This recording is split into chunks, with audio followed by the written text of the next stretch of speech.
Hello and welcome to the Collegian Football Podcast. Ben Ferree, joined as always by Evan Patrick. But today, again, we have a special guest. You could say probably the best guest we've had so far on this podcast this semester. Our friend, beat reporter, colleague, many names for him, but Justin Morganstein is joining us. Justin, how are you doing today, man? Doing well, Ben. Thank you guys for having me. And I know I compete with Sean Clifford and Christian Hackenberg pretty well, but I'm excited to be on. Excited to talk some Penn State football. Of course, you're the star-studded guest only here. But I think this is your podcast debut too, isn't it? Yeah, I think it is, Ben. But I couldn't think of two people that I'd rather be on with right now, so I'm excited. All right, well, we're gonna kind of get into this episode. We're not going to do anything too crazy. I think just with spring practice starting this week for Penn State, of course, James Franklin took the podium on Monday to kind of intro spring practice. The first time in 2 years for Penn State going through this, as obviously everything was canceled in 2020 due to the coronavirus pandemic. So I think just to kind of get it underway, right before we sat down to record this, I mean, one of the biggest questions about spring practice, especially for fans of Penn State, is blue-white game, blue-white game. I mean, earlier this week, Governor Tom Wolf eased some restrictions for fans starting at the start of April. So, I mean, stadiums will be able to have more capacity, and people are saying, oh, this could be the time for spring football. We could have a blue-white game at Beaver Stadium. But Penn State put out the news there's going to be no general fan attendance at the final spring practice this year. There is going to be some semblance of a blue-white game, if you want to call it that. Freshman students will be allowed to attend, as well as parents and family members of these student athletes. And guys, I guess just overall thoughts on this blue-white game, if we're going to call it a blue-white game, final spring practice. Yeah, I mean, I think it's good. I mean, that they came out with an announcement about it. I mean, the way they put it out, it sounds, I think they worded it as like the 15th final spring practice. So I guess it's not necessarily going to be confirmed or not if it's going to be the traditional blue-white scrimmage game. Most likely will be, I think. I know back when James Franklin spoke last week for spring practice media availability, that he kind of danced around the question when he was asked about it, and he was like, our main focus is towards just next fall, everything being normal next fall. But I mean, yeah, I mean, the fact that there are going to be fans there, they're going to be all freshmen, people who weren't able to go to any games back in the fall. So I think it makes sense from that standpoint. I think it's good. In terms of any analysis, what we might learn from that game, I'm not entirely sure, because another thing Franklin mentioned during his spring practice media availability was the traditional blue-white games. It's kind of just a lot of fluff out there, they're not really showing anything. You don't learn too much, maybe a little bit about some depth chart stuff at certain position groups, but that's about it. And so, I mean, everything's kind of seeming like it's heading in the right direction, though, towards a normal fall, which I think is kind of the best takeaway from all this. Yeah, I mean, you nailed it on the head, Evan. I'm just excited that we're getting a little back to normalcy. I mean, getting fans back in the stadium. I mean, me and Ben were there for that last Illinois game when in the snow, it was like a ghost town in that stadium. I mean, it was ridiculous. We're never going to see anything like that again. But I mean, even just getting the freshmen back in there who, get their opportunity to see Beaver Stadium for the first time, it's just exciting stuff. And I mean, that's going to lead to hopefully more fans in the fall, given that, COVID and everything can comply. And I mean, it's just an exciting time, even for the players too. I mean, they haven't seen fans in Beaver Stadium since 2019. So just getting that process back to normal a little bit, and, getting the freshmen in there, I think that's pretty good all around. And if you're a senior, and I'm sorry, seniors, but, you guys have been to Penn State football games, and it's the blue-white game. Come on, I know it's the senior priority it's supposed to be, but we'll get the freshmen in, get them their first whiff of Beaver Stadium. And, next year, hopefully, COVID willing, we're going to be able to get all students in there. So it's exciting stuff, honestly. Yeah, I think that's a funny point, because my roommates were just texting about this before this started, and they're like, well, why don't the seniors get to go in one last time? I was like, do you really want to go and see that in like a weird distanced fashion where there won't be that many people? Like, the blue-white game is not exactly exciting to begin with. But I think just in general, I mean, obviously, like you said, it's good. I think there's no question there's going to be fans in Beaver Stadium in the fall. I think it's just how many is there going to be? Will that come at a state level? Will that come from Penn State? Will that come from the Big Ten as a whole? I would say likely the Big Ten will make a ruling about the number of fans. I mean, that's kind of what they've consistently done across all the other sports. So I think there will definitely be fans, it seems, in Beaver Stadium this fall.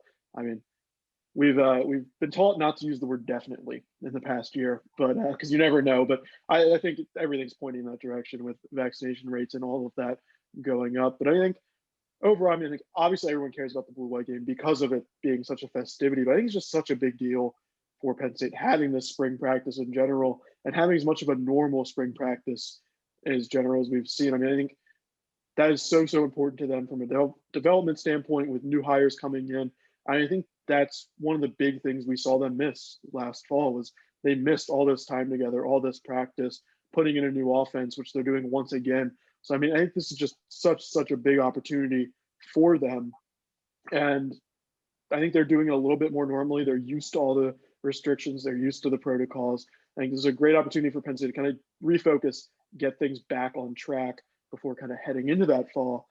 But I mean, I think they won't have that excuse in the fall if things go like they did in 2020, is that we didn't have any spring practice. But it's just so big, especially because Penn State still is such a young team overall. But kind of moving on to the biggest question facing this Penn State team going into spring practice, the question that was on everyone's mind, the question Franklin got asked multiple times during his press conference, is the quarterback position. And obviously, there was some issues there last year. Sean Clifford, Will Levis, both starting games. Will Levis obviously transferring to Kentucky, so he is gone. And Penn State's down to 3 scholarship quarterbacks heading into this camp. James Franklin saying he would like to be at 5 scholarship quarterbacks, but 4 is doable.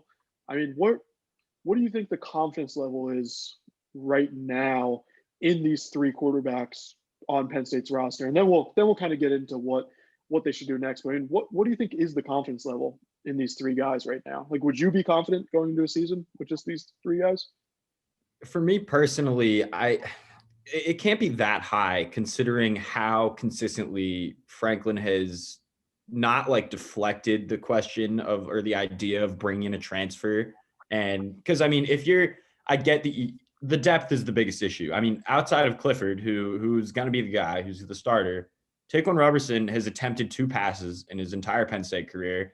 And then you've got an incoming freshman in Christian Valut. You don't have any experience really outside of Clifford. And if anything similar to what happens last season happens again, where you're in a position where Sean Clifford is losing you games and you have to find another option at quarterback, I don't know how confident you can be in throwing a guy like Taquan Robertson in there, who I think has immense talent and I think can do it.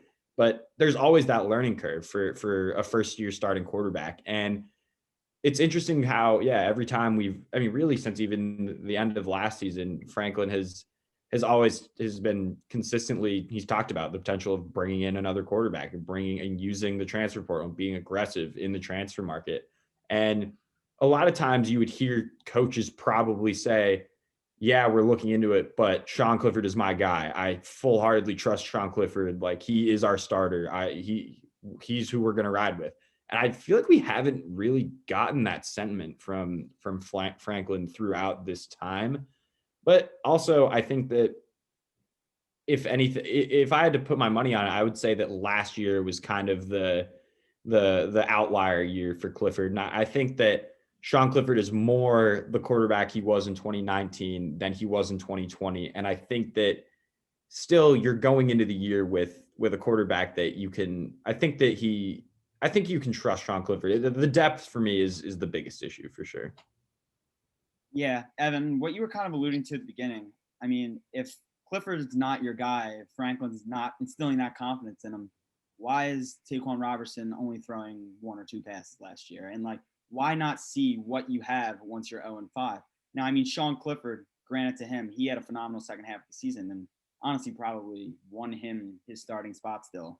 But, just being able to evaluate what you have, and obviously they were unaware, I'm sure, that Will Levis was going to leave. But just evaluating the talent, I thought that James Franklin and the rest of the coaching staff last year, could have done better in that department. Could be the reason why Yursich was brought in. And I mean, I have confidence in Clifford considering that Yursich is a pocket passing type of quarterback. He's had experience with Mason Rudolph, who's in the NFL now, with just recently Sam Ellinger at Texas. And, his type of style, I think that's the reason that, maybe a move was made just 1 year in. I mean, getting a guy like him for Clifford specifically, someone who's worked with quarterbacks all like pretty much his entire coaching career, I mean, that says something about Franklin, that he really needs that position group to take a step up. Yeah, I mean, I'd be surprised if Sean Clifford didn't start the first game of the 2020 season or the 2021 season for Penn State. I just think it seems like it's heading in that direction. I mean, I don't think – I know we're going to get into this as my next question here is about, if they go to the portal, it seems like they're going to bring somebody in. We're kind of unaware of who. It's probably not going to be one of the top prospects in the portal. It's also probably not going to be a guy that would start for Penn State in the fall. And I think going back to what Evan said, I think the issue is depth. And I think after last year with what Penn State experienced at the running back position, I mean, they showed that you can never have too many guys. You can never be too prepared heading into a season. I mean, I think when you have 3 scholarship quarterbacks and only one of them has played in meaningful games, one of them has thrown 1 pass in his college career, and then one is an incoming freshman, that doesn't really instill confidence in you in a position group. I mean, I think you would love to have someone who is a bit more veteran, even if he's not proven, at the highest Big Ten talent. I mean, you never know when an injury will happen, whether something with COVID will come up, because it's not fully going to be gone by the fall. So, I mean, I think you can never have too much depth. I think it is kind of important for Penn State to bring someone in, but I would be surprised if Sean Clifford isn't starting heading into the opening game of the season. Ben, we were even talking about it like earlier today. We haven't even seen Taquan Robertson throw a pass in, like, besides in that one Illinois game at the very end, since his high school tape. So as much as I loved him as a prospect coming out of high school, you have to know what you have, and just being able to get him those reps, which is why I'm excited personally for spring ball, just to see what they have and see even with what Vilo has as well.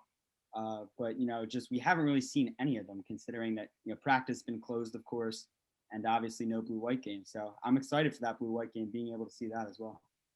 Yeah, definitely. I think that it's an interesting spot because you mentioned you don't have any experience. We don't really know what you have with Taquan Roberson, and the fact that maybe he hasn't gotten maybe those reps in some of these games, especially you mentioned after 0-5 start, like maybe see what you have, but he really hasn't been put in any of those situations. And whether that is because there was a guy like Will Levis ahead of him in the depth chart, or whether it's maybe they don't think he's ready, it's kind of tough. And with that depth, if you're looking at the transfer portal, I think your main concern then is to bring someone in with some experience, someone that you think you can bring in to rely on just in case there's an injury, or just in case something like last season happens with Clifford. But Penn State's in a tough spot because anyone in the portal with experience that's wanting to move to a school is doing it because they want a starting job. And I don't really think many quarterbacks in the transfer portal, especially the ones that are left at this moment, are going to be confident that they could walk into State College and take that job away from Sean Clifford. I just don't see it happening unless maybe they have some sort of prior relationship with Yurcich or something like that. I just don't see it happening. And then another thing that's tough is like, well, maybe someone with experience comes in, sits behind Clifford, learns a year, and then maybe they think they can take the step up the next season. But then you've got 2 studs in Bo Prabula and Drew Aller coming in that 2022 recruiting class. So there's just not a lot of reason to transfer to Penn State if you're a quarterback right now. Yeah, absolutely. I think that might be one of the reasons why Penn State hasn't landed anyone yet, because I think James Franklin's making it about as known as he will ever that they want to bring someone in. I mean, I think James Franklin does kind of dance around these things sometimes. I don't think James Franklin will ever say, we need a transfer quarterback. Like, that's not something he'll say. I mean, this is about as clear as he can be as far as we want to bring in a quarterback. But I think that might be why they haven't, because I mean, there isn't much draw to transfer into Penn State. I mean, like you said, unless there is like a prior relationship with Yurcich. I mean, I think that's really the only thing. But like, why would you? I mean, like, if we're looking, you're not going to be like a Tate Martell and go to Penn State. That's not going to happen. And then if you are transferring out of a group of 5 program and you're going to the Power 5 level, it's likely not going to be to play behind Sean Clifford, like you said, Evan. So I mean, this puts Penn State in a really tough spot, and they're almost going to have to find the right person in the right situation. I mean, there's a very small percentage of people in the portal who would really even make sense for this. So, and I want to know if you guys had any names off the top of your heads, or just looking through the transfer portal right now. I mean, who do you think could be a fit for Penn State? I mean, you also have to keep in mind there's a new offense too. We're not exactly sure what it's going to look like, as well as we know Franklin likes to blend his offense with offensive coordinator offenses. So there's a lot of unknowns kind of going into this, but like, who would you guys think would be a good fit for in the transfer portal? I mean, the pickings are definitely slim at this moment, but I mean, a couple guys who, again, like you said, they're probably not coming in to start are, Austin Kendall, guy from West Virginia, who's thrown for, a lot of yards in his career there. You got Joe Milton from Michigan, who, couldn't be willing to make a move in conference, compete with Clifford. He's a veteran. But I mean, like you said, a guy like Tate Martell, you're not going to, competing with Sean Clifford isn't the goal here. I think they want to bring in someone simply for depth. Like, having 3 scholarship quarterbacks is never ideal, especially for a Big Ten program or any Power 5 program for that matter. So, I mean, they're going to have to really, find the right fit, like someone who understands their role coming in here. Because, yeah, James Franklin preaches competition, but there really isn't another alternative, I think, just the Clifford being the starter this year. Yeah, definitely. I mean, like you said, it's slim pickings right now. I mean, yeah, Austin Kendall was the guy who I mentioned when I wrote an article on potential targets probably a couple months ago. And I mean, I feel like what it's going to end up being is at some point, a lot of these guys they're gonna be waiting. And I don't know how many of these guys are even comfortable waiting to transfer after the end of spring ball, because you want to get that time in with a program. But I mean, if I had to guess, at the end of spring ball, when a lot of these guys have destinations, I think that a couple guys are going to be left with maybe some options where there's only so many starting jobs, is what I guess what I'll say. And so I think that some of these more notable names might wait a little bit too long, won't really have that starting job on the table. Why not go to a big name school like Penn State? Maybe something will happen where you get some reps, you get some game time here and there, and then could maybe even move on after that. I mean, it's tough. I mean, there's Terry Wilson from Kentucky, Sam Johnson from Boston College, potential guys that are coming from decent programs. But yeah, like I said before, there's not a ton of reason for those guys to make that move right now, so it's hard to tell. Yeah, I mean, that you bring up a good point too, Evan, with about spring practice. I mean, if you're going to transfer into a program, especially one with a new offensive coordinator, you'd probably want to do that before spring practice starts, to kind of get your name there, get those reps and get going. And I know a lot of people are kind of waiting for the transfer decision because things are more finalized than after spring ball. People are more likely to, see what they have and then explore the transfer market further. And I mean, I think that's a good point for Penn State too. I mean, they might go through spring practice and feel confident in Clifford and Robeson together to be enough, but I think it's just tough. I mean, I don't think it's not looking great right now as far as Penn State landing someone. I think they will bring someone in. Penn State is a big program, a big name, like you said. As this kind of lags on and drags on, some of these prospects will be like, oh, well, Penn State will give me a chance. And they're a big name. And if you are, we've seen it before. I mean, you don't need that many reps to be a college quarterback, to get an NFL job, to get a shot in the NFL. So I think some of these guys who are from smaller programs could take that shot at Penn State to say, maybe I'll get some reps. Maybe you'll put me on the radar of some professional teams. Maybe it'll get me drafted, as an undrafted free agent, something like that. But again, it's going to be tough for you to win that starting battle over Sean Clifford, especially transferring after spring practice. I mean, I don't think Yurcich in his first year is going to want to head into the summer with a quarterback battle on his hands. And I would imagine Penn State would likely have a starting quarterback named by the end of spring practice. So it's just a really interesting, tough spot for Penn State to be in. And we'll kind of see how it all plays out. I mean, if they're if they're fortunate, don't have any injuries, don't have any setbacks, Sean Clifford plays a great year, none of this conversation would really matter. But it's just how confident are they in the two guys behind Clifford from a depth perspective? And I think we'll only know with time. And like you said, Justin, as they go through spring practice, you'll be able to actually see practice and that sort of thing. I mean, that's something I know we all really missed. Like, I mean, maybe you won't be able to see it this year, but hopefully some way we'll be able to see, at least Roberson throw the ball at some point. So I know that's something we definitely missed last year, was having any insight into what's going on at practice. Even the, little 10 minutes that we got, it was good to kind of see what formations people are in, where people were, first team, second team, whatever. But yeah, it'll definitely be interesting to see what happens at this quarterback position.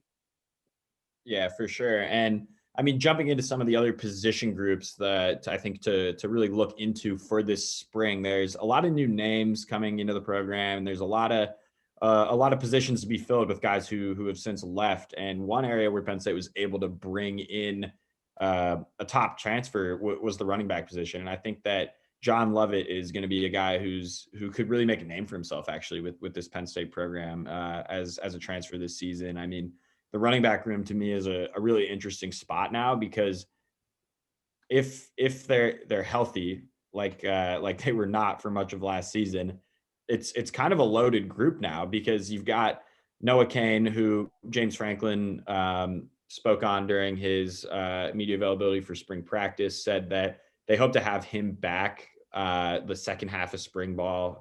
He missed all of last season after that injury on the first drive against Indiana last year. I believe it was lower left leg is what we were told the injury was. And so he is likely to be ready, I would assume, for the start of next season, considering they hope to have him back for the second half of spring ball. But then you have him, you have Lovett, you have Kevon Lee, who kind of exploded onto the scene in the second half of last season. Keziah Holmes, highly touted recruit who got his share of carries last season. And Devin Ford, who really kind of took over as the starter for most all of last season. And so there's a ton of guys in that running back room where you really have, 1, 2, 3, 4, 5 guys, if Cain is healthy, that all carried the ball at some point last season, or at least in some place, considering Lovett was with Baylor. But that is a position group that stands out to me as something to watch, because how that looks on the depth chart could really shuffle from the start of spring ball to the end of spring ball. Yeah, Evan, I think you just totally nailed it on the head. I mean, running back, they have a bunch of dudes, honestly. They have like some really good depth and talent like at that position. I mean, a Cain, Lee, Ford, like top 3 with, Lovett and Holmes, like whatever Lovett can bring to them. I mean, I know it's inside the tackle running more, but they have really good depth. I mean, even with their other skill position players as well. I mean, receiver, which was, maybe the biggest question mark on the team last year, Jahan Dotson has his breakout season. Parker Washington did what he did his freshman year, which was, awesome to watch. And, you have Keandre Lambert-Smith, who's a guy that a lot of people are expecting to take that next step as well. And even tight ends like Brandon Strange, Theo Johnson, those guys, I mean, they just have like talent, honestly. And if, like we were just talking about before, if Sean Clifford can have that season that he had 2 years ago with these guys, I see no reason why this offense can't be, amongst the best in the Big Ten, like easily. Absolutely. They definitely have weapons on this offensive side of the ball. And Evan, when you're going through the running backs, you forgot arguably the most important person. I almost did it. I almost said it. On the Penn State roster is Tank Smith, who did get in last guy who touched the ball during the 2020 season was Tank Smith. But hey, Yurchik said fullbacks could be back. A 5'7", 231-pound back sure sounds like a fullback. But no, I think what both of you guys' points, very good. I mean, I think they have this talent offensively, but I mean, I think the plays still comes down to the quarterback position. I mean, I think Penn State, you're still confident with your offensive line as well. Obviously, you're losing some pieces from last year, but I think you still have some confidence there in that group, especially as it grew toward the end of the season. I think you can imagine that'll get better this year as well. But I mean, you guys said, I mean, the weapons are there. It's just the quarterback position for Penn State. At the end of the day, that's who's going to help, especially in college football right now. I mean, we saw it this year with the teams, to make the college football playoff, the teams in the national championship game. You have to have that quarterback who is consistent, can lead you there and get you there. And will Sean Clifford be good enough this year to lead Penn State past Ohio State and potentially to Big Ten championship, college football playoff? I mean, that's the question. That's what Penn State has to get to next. I mean, that's their goal. And I think that's something that we'll see how he grows. I don't think with Sean Clifford you want a new offensive coordinator every offseason. There's certainly some benefits to that, but I think it all kind of circulates back to our starting point in this podcast is the quarterbacks. But on the defensive side of the ball, I think there's some other places they got to replace as well. I think defensive line will be an interesting spot to see for Penn State. I mean, obviously still on the edge. You have Adiza Isaac back. I know Franklin talked about Nick Tarburton a lot during his press conference, saying how he's grown a lot, certainly great size there. I think defensive line will also be an interesting place for Penn State. I mean, I think just defense in general, I think that's an underrated aspect of last year's team. I think everyone was very quick to blame the offense during Penn State's 0-5 start, but there were times where this Penn State defense did look lost without the presence of Micah Parsons on the field. And that him not being there was a noticeable difference that kind of closed by the end of the year, especially at the linebacker position. They grew into that role more. But I think the defense definitely last year was not great. There needs to be an improvement there. So, I mean, who are you guys looking at right now as players, who could step up on the defensive side of the ball, or new guys coming in who could make some noise? Yeah, I think that's a great point you bring up, is that we talk so much about the offense and the quarterback situation. But, I mean, you think about that Maryland game, you think about times against Ohio State, the defense was horrible. Iowa as well. The tackling was just a mess. Defensive lapses in the secondary. They did not get pressure as much as they probably would have liked to. I mean, Jason Owa doesn't get a sack on the season. And for me, it's at the defensive end position. I'm actually that's the position I'm arguably most excited to see this upcoming season, because I think Adiza Isaac is going to be incredible. From like the small amount of time we got to see him on the field last season, whenever he would get in there, he showed that he's a guy who has a ton of pass rush moves, a ton of raw speed, like Jason Owa has as well. And he's a guy who I think is gonna be really disruptive. And I think he's a guy who's really good at actually getting home to the quarterback, and he could put up some big sack numbers. And then, like you said, Nick Tarburton is a guy that Franklin and the coaching staff has talked about so highly. I mean, even towards the end of last season, leading into this season, there was buzz around him. And I think coming into this year, he's a guy who could really compete for maybe that spot opposite Adiza Isaac on the as an edge rusher. And you also have to mention you bring in Arnold Ebiketie from Temple, a guy who's a proven pass rusher there. I mean, I believe he had 4.5 sacks last season for them. And so you lose your two starting edge guys in Shaka Toney and Jason Owa, but the guys you have behind him, and then you bring in Ebiketie, and I think you're in decent shape. And then another name I have to mention is Curtis Jacobs. I think that he's a guy who not a lot of people are thinking of. He was one of the highest recruits in his class when he came in here. And we got to see him a little bit last year towards the end of the year. Brent Pry started using him in kind of that like hybrid safety linebacker, like Derwin James type role. And they would use some packages with him in there. And I was really impressed because he was a guy who was dropping into coverage really kind of from that nickel spot, and a guy that you see can definitely get up into the box and tackle, but also cover tight ends and maybe even some slot receivers. So I think he's going to be a really big, versatile piece, especially considering you lose Lamont Wade, who was the guy who really took on that star position in the nickel and played in the box more often. I think that he's going to really help bridge the gap as they kind of work out who they want to start at safety next to Jaquan Brisker. Yeah, I mean, you nailed it on the head, Evan, where I was going to talk about Adiza Isaac. He's just the clear breakout candidate on defense. They talk about him so highly, and they just love how physical he is. James Franklin, if you ask him a question about Adiza Isaac, he probably could go on forever. But I mean, besides him, I really, really, really like this linebacker group coming in this year. They're all returning. Brandon Smith showed some really, really, really electric athleticism towards the end of the season. I mean, I think there was one hit, maybe it was the Illinois game or something like that. Came flying past the offensive line. He was making tackles in the backfield that, were really special. And so he's going to be super exciting to watch this year. Him alongside Ellis Brooks and Jesse Luketa, returning veterans, are really going to, I think, stable that core right there. And then you talked about the secondary a little bit. I'm really excited to see what Jaquan Brisker can, bring again this season. People didn't even realize that one of the top guys in the box, maybe in the country last season. And his ability to, play that role really specifically, he really got comfortable with that. So just seeing him just continue to develop his game while still, keying in on that play in the box is really going to be interesting for Brent Pry's defense. Yeah, absolutely. I agree with both of you guys completely. I think I'll pose one more question, kind of wrap up this episode. Obviously, we're sitting here and it's March. I mean, the spring practice is just getting underway. But what is a successful season for this Penn State team this year? I mean, obviously, you go to Madison week 1, take on Wisconsin. Auburn comes to Beaver Stadium in week 3. You have road games against Iowa, Ohio State. I mean, this is certainly not the easiest schedule. I'd argue this is one of the tougher schedules Penn State has faced in some time. And what is a successful season for this group this year?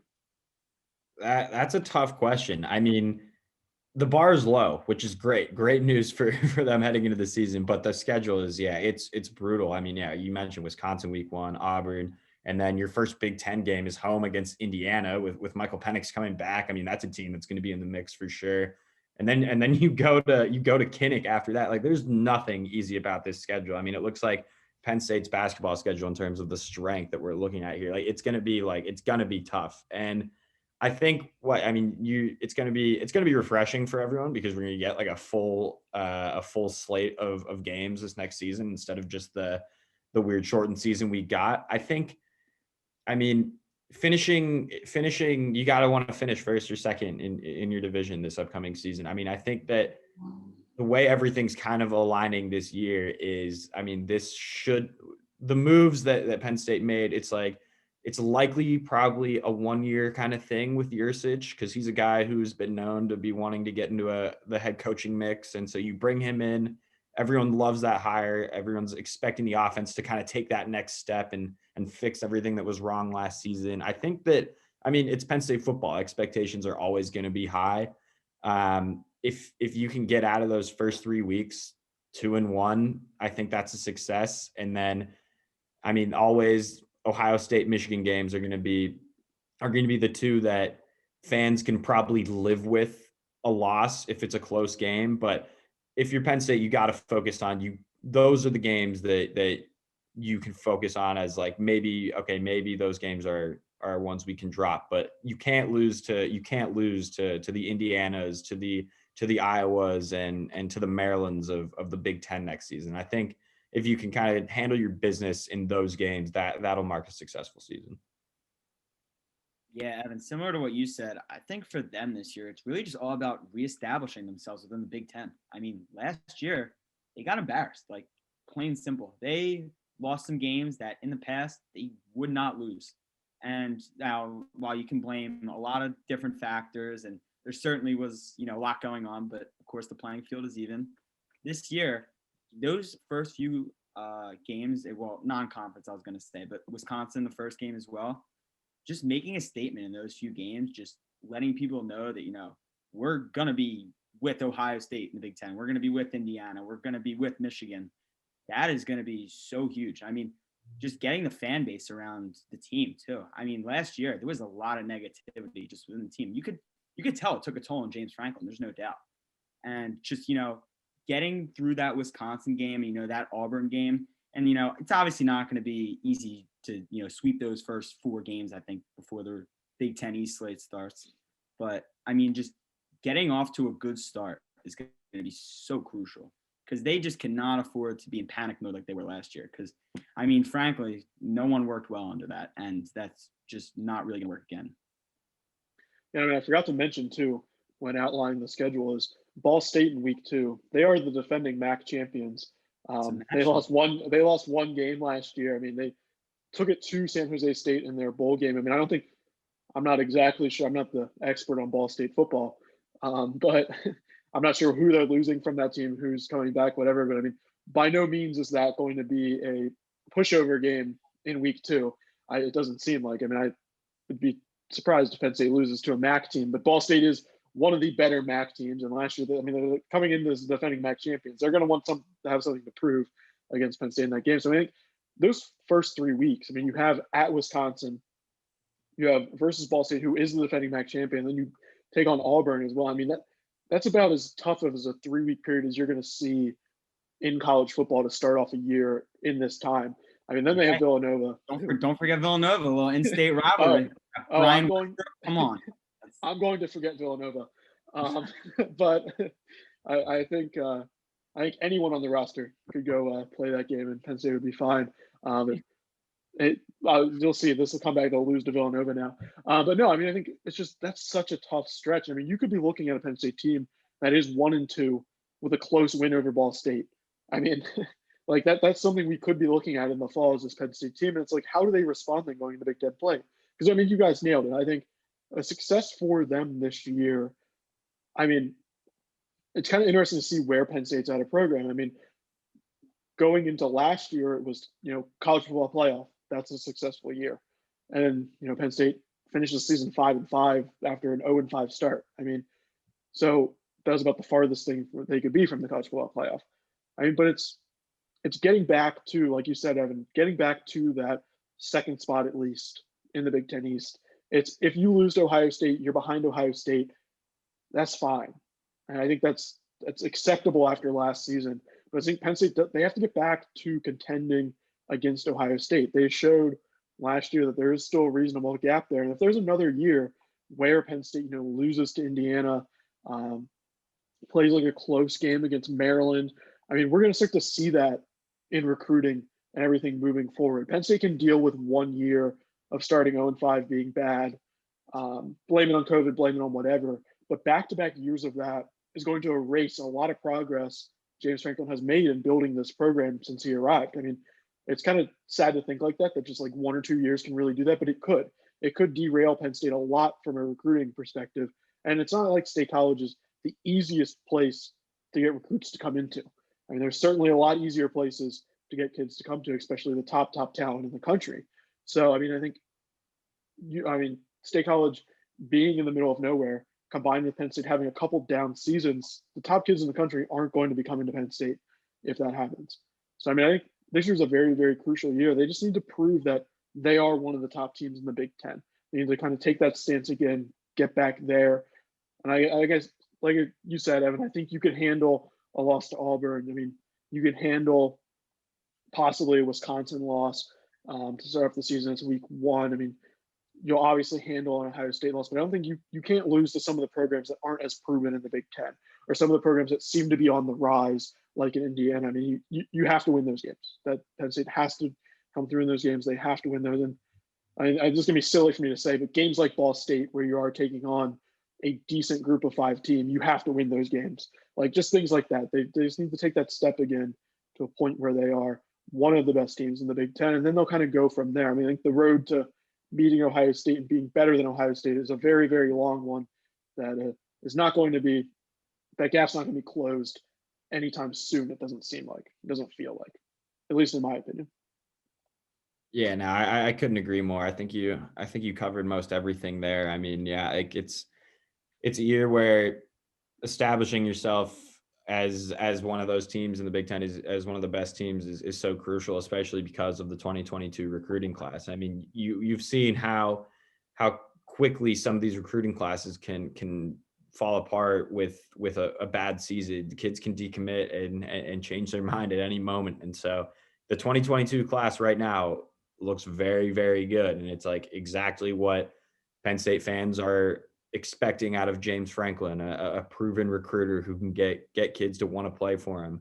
But another year like last season, it's that it becomes a very slippery slope with that recruiting. And another thing I think that's worth noting is that a lot of what we were hearing last season from within the program was like the no non-conference schedule, no chance to kind of like get our feet wet and really figure things out in like those early games in the year, like hurt the team and hurt the kind of like their ability to get into the season. You this year's going to be the same. You do not have that. You go in, you play Wisconsin week 1, you play Auburn week 3. Like there's no time for feeling things out. So yeah, they'll have to hit the ground running, and it's going to be tough. But I mean, it makes, if Penn State somehow is able to finish with 1 to 2 losses, it makes the season that much more impressive in my mind.